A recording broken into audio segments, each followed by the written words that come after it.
In this episode, we'll take a close look at the organization led by Priscilla Chan and Meta's Mark Zuckerberg and their efforts to study immune cells. But before we get into that, have you heard about the new Apple Pencil? The latest model costs $79, and it pairs and charges via a USB-C cable. It'll be available in early November, and it's compatible with every iPad that has a USB-C port. This is the company's most budget-friendly Apple Pencil yet.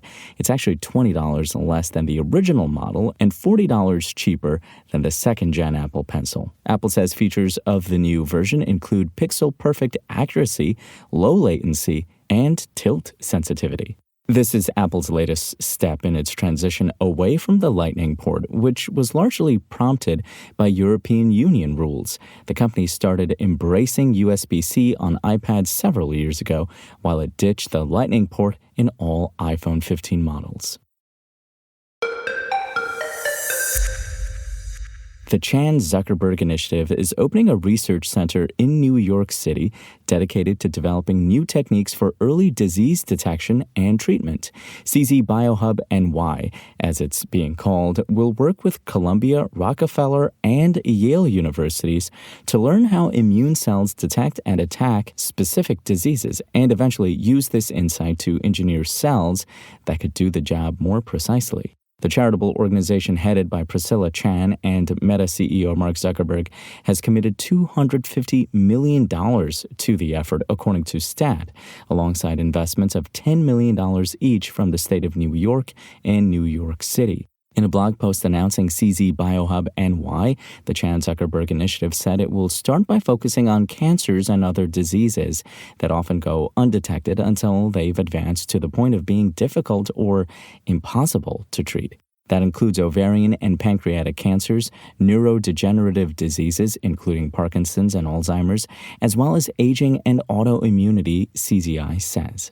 CZ biohub NY aims to get to the bottom of how immune cells work, down to their ability to spot tissue-specific changes that can be among the earliest indications of a disease's onset.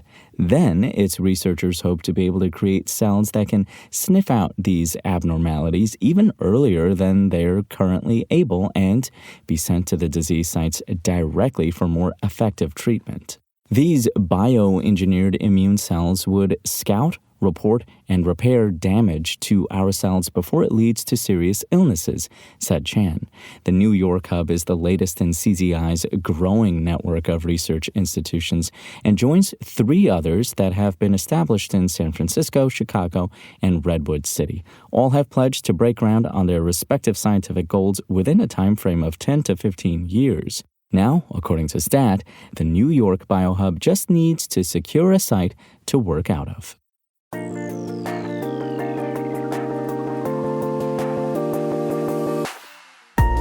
Thanks for listening to the show. Make sure to rate, review, and subscribe on Apple Podcasts. Today's show featured journalism by Gadget contributors Chris Holt and Cheyenne McDonald and was produced by Spoken Layer.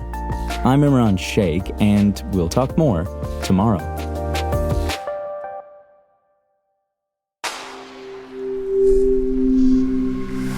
Spoken Layer.